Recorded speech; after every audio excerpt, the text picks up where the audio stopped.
सर्वात आधी तर स्वागत आहे तुमचं माझ्या चॅनलवर किचन लॅबमध्ये। आज मी बनवते टेस्टी खूप छान असं नाश्त्यासाठी पदार्थ बनतोय हा।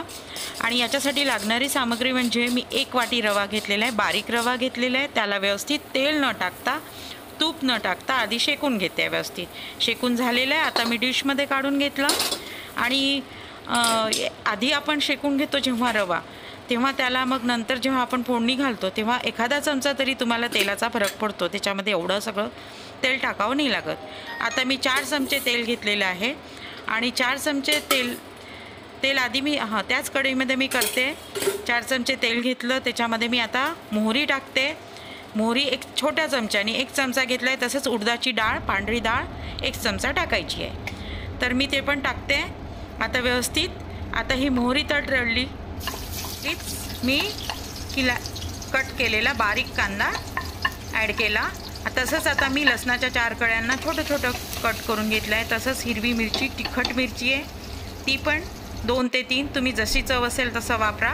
आता व्यवस्थित होऊ देते मी याला। तुम्ही कढीपत्ता पण टाकू शकता। आता मी याच्यामध्ये टोमॅटो ॲड करते आणि त्याच्यानंतर मी याच्यामध्ये माझ्याकडे स्वीट कॉर्न होतं ते मी घेतलं, दाणे, आणि वाटाणे पण होते। तुमच्याकडे हे नसेल तर तुम्ही बटाट्याचे छोटे छोटे तुकडे करून टाकू शकता, थोडा फ्लावर पण टाकू शकता। तसंच आता मी 1 चमचा तिखट, 1 चमचा हळद, तसंच धना जिरे पावडर टाकलेली आहे। आता मी याच्यामध्ये शेकलेला रवा ॲड करून पुन्हा 2 ते 3 मिनटं होऊ देते व्यवस्थित असं सिमवर।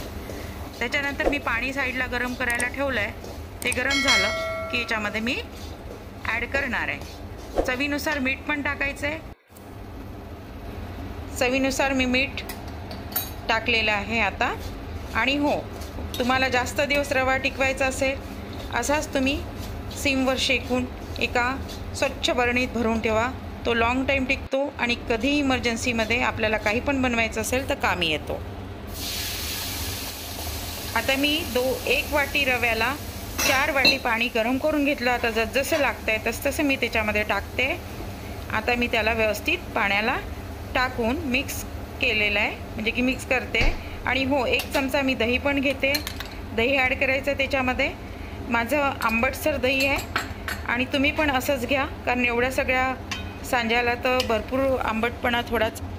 बघा व्यवस्थित मिक्स करून घेते त्याला आणि जसजसं पाणी हवं आहे 2 मिनिटांनी पुन्हा झाकून ठेवते आणि 2 मिनिटांनी चेक करते की त्याला पाणी हवं आहे, कारण खाताना हे सॉफ्ट मऊ असं छान वाटलं पाहिजे। खाताना तोंडात आणखी चव छान वाटते त्याची, जितकं तुमचं चांगला सांजा शिजेल। आता मी याला झाकण ठेवून 2 ते 3 मिनटं होऊ देते। त्याच्यानंतर पाणी हवं असेल तर आणखी थोडं ॲड करते।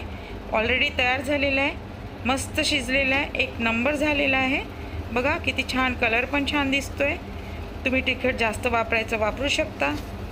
तर बघा एकदम मऊ मऊ लुसलुशीत झालेलं आहे, कुणाला पण आवडेल एवढा छान। आता मी याला व्यवस्थित एका डिशमध्ये काढून घेते। गरम गरम सायंकाळच्या वेळी म्हणा की सकाळच्या वेळी खायला सर्वांनाच आवडेल।